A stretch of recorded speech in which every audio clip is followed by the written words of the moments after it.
Immer zu spät. Doom im Elementor. Ja, oder was denkt ihr? Also 1 Million müsste der schon haben, oder? Ich meine, ganz ehrlich, wenn du so drüber nachdenkst, ich meine, gut, 1 Million ist vielleicht fast zu viel. Ich meine, sagen wir 500.000 vielleicht oder so. Aber ich meine, pro Minute kannst du wie oft hitten? BP ist, glaube ich, der schnellste mit 170 oder so. 170. Und ich meine, wenn da 50 Leute sind das ja trotzdem 10.000 Hits die Minute. Dann wird es 50 Minuten dauern, vorausgesetzt, keiner ist mit Waterboy da, keiner ist mit anderen Damage-over-Time-Skills da, die es halt quasi beschleunigen. Also ich meine, keine Ahnung, du musst es halt irgendwie so hindeichseln, dass selbst wenn der ganze Server hingeht, das mindestens 5 Minuten dauert oder so. Und ich glaube, selbst bei 500k würde es wahrscheinlich gerade so 5 Minuten dauern. Weil es halt eben diese Beschleunigungsmacher gibt. Beschleunigungsmacher Mage. Ich meine, klar kann man auch argumentieren, je mehr HP er hat, desto unfairer wird's. Im Sinne von Mage. Im Sinne von Damage over Time Klassen. Weil, wie gesagt, ich bin mir nicht 100% sicher, wie der Damage over Time funktioniert beim Event-Boss. Moonbeam wird wahrscheinlich nicht funktionieren. Aber Merkaba wird wahrscheinlich funktionieren. Burning Field wird wahrscheinlich funktionieren. Arrow Rain. Also diese ganzen klassischen Skills, wo du trotzdem auch öfter hittest vielleicht. Aber ich weiß gar nicht, ob sich das überhaupt so sehr lohnen würde, ehrlich gesagt. Aber ist ja egal. Auf jeden Fall alles, was du in irgendwie da in irgendeiner Form anwenden könntest. Klar kann man dann wieder argumentieren, dass es da wieder unfair ist. Aber ich meine, fair wird sowas nie sein. Und alles ist besser, als so wie es jetzt ist. Also ich meine, alles ist besser, als dass das Vieh legit 1 Minute lebt. Und wenn du nicht sofort weißt, wo er ist, das Schlimmste ist ja, die Leute verteilen sich ja in ganz Flares. Man weiß es ja ungefähr, wo die Bosse spawnen vom Halloween World Boss Event. Also man hat eine ziemlich gute Idee, wo ungefähr der nächste kommt. Aber halt nicht jeder. Ich meine, ein bisschen Gamble wird es immer sein. So ein kleiner. Und bei einem 1-minütigen Zeitfenster. Naja, wenn du dich falsch gambest, bist du raus. Dann kriegst du keinen einzigen Hit auf den Boss. Und das ist halt auch einfach Bullcrap. Dass du auch noch Glück haben musst, dass du am richtigen Ort bist in Flares. Also du musst nicht nur in Flares bereitstehen, du musst auch noch am richtigen Ort bereitstehen. Geistesgestört. Also stellt euch das Event mal auf La Wolf vor. Also ich meine, auf La Wolf, wenn das Vieh dort auch 10.000 AP hat, da spielen halt legit 10.000 Leute auf dem Server. Also da kommt die Nachricht, Kraken ist gespawnt und literally 2 Sekunden später kommt, Kraken wurde getötet. Also anders kann ich mir das nicht vorstellen bei denen. Was ich aber sagen muss, ist, der Daily Dungeon gefällt mir. Es ist irgendwie Hassliebe so ein bisschen. Natürlich ist es kacke, dass du 80% Chance auf Orebox und Berry Select Box hast. Weil es auch einfach Penya ist im Endeffekt. Ich meine, du kriegst einfach Penya geschenkt. Es ist nicht viel, aber es ist ein bisschen. Also eigentlich ist es nicht schlecht. Und basically besteht die ganze Box einfach nur daraus, dass sie dir basically Penya geben. Zwar natürlich umgewandelt in Items, aber all diese Items sind basically bares Penya, kann man fast sagen. Minerals, Materialien sind basically einfach nur Penya. Wenn man sie selber nicht farmen will, dann musst du sie ja für Penya kaufen, wenn du sie irgendwann mal brauchst. Berries genau das gleiche, wenn du irgendwann mal Petfood herstellen willst und sie selber aber nicht farmen willst, musst du sie auch entweder kaufen oder halt farmen. Also hast du auf jeden Fall die Zeitersparnis oder Geldersparnis, das ist auch pures Geld. Und Pet Candies obviously sind ja auch pures Geld im Endeffekt. Also eigentlich gar nicht so bad. Ich bin vom Daily Dungeon äußerst überrascht, dass der so cool ist. In den meisten Charts bist du in 1 bis 2 Minuten durch. Und im schlimmsten Fall kriegst du 80.000 Penya. Was natürlich jetzt nicht viel ist, aber im besten Fall kriegst du ja mehrere Millionen. Ist okay.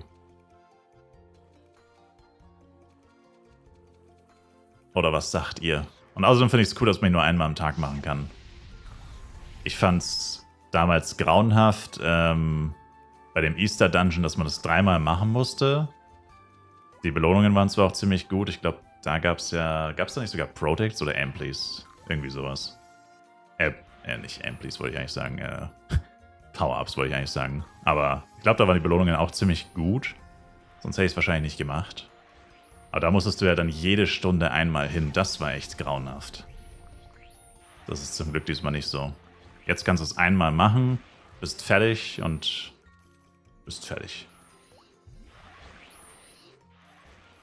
Dir gefällt der Event Dungeon nicht? Was genau? Also auch gut sind die Giggleboxen, weil bei den Eiern war es ja so, die hat man nur sauschwer gesehen, Alter. Das waren ja diese winzigen Eier, die auch noch fast genau die gleiche Farbe hatten wie der Dungeon. Da war alles pink und lila. Bei dem Oster-Dungeon letztes Jahr. Da hast du die Eier ja einfach überhaupt nicht gesehen. Die hast du nicht gesehen, ey. Die waren teilweise unsichtbar. Giggleboxen deutlich besser. Auch nicht perfekt. Ich hatte ein paar, die echt kacke gespawnt sind. Aber meistens waren sie gut. Aber wenn ich jetzt, also von den Events, die jetzt gestartet sind, ich hätte gedacht, okay, das mit den Birthday Cakes, das mit dem Dungeon und sagen wir noch,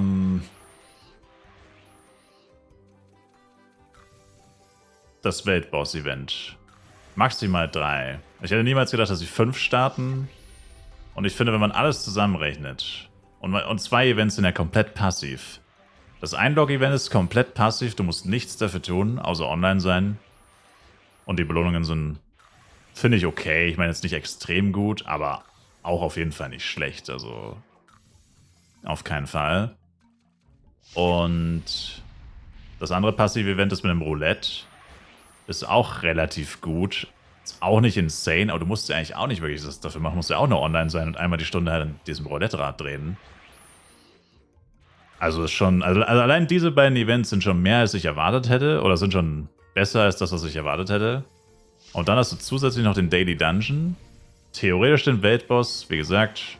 Gut, der ist jetzt halt momentan ein bisschen RIP. Weil du halt keine Chance hast, da was zu machen. Wenn du nicht auch schon drauf wartest. Aber wenn sie das noch hinbekommen, dass der Weltboss länger lebt und man da auch noch mitmachen kann, dann ist es schon wirklich weit besser als erwartet. Und ich finde es so schon ziemlich gut. Also auch wenn ich den Weltboss jetzt komplett ignorieren muss, weil es so schwierig ist, den zu hitten, ist es halt so. Aber dann ist es immer noch ziemlich gut, finde ich.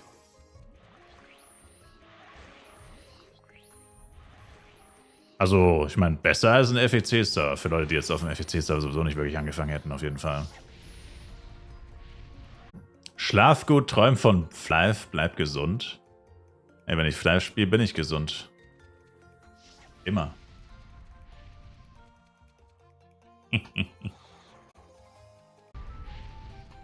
Als Dessert gab's After 8. Nicht dein Ernst, als ob du After 8 magst, Mann. Das ist disgusting.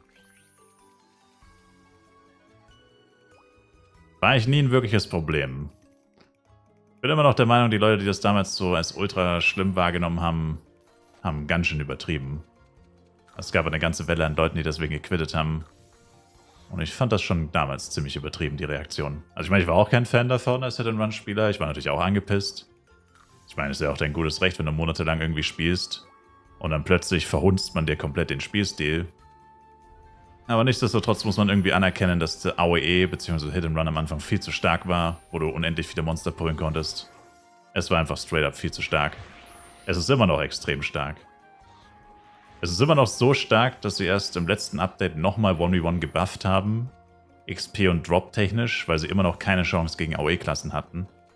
Also selbst über ein Jahr nach dem Nerf war 1v1 immer noch viel schlechter. Dass sie es nochmal anpassen mussten. Und es ist immer noch schlechter. Und das allein zeigt ja nur, wie OP das dann am Anfang gewesen sein muss, wo man unendlich viele Monster pullen konnte.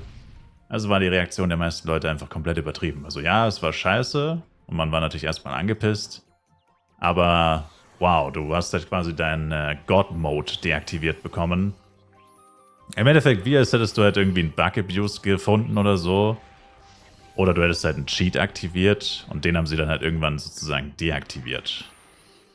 Wow, ich meine, klar, ist nicht geil, aber dafür hast du ja auch monatelang gelebt wie ein König sozusagen oder gelevelt wie ein König sozusagen.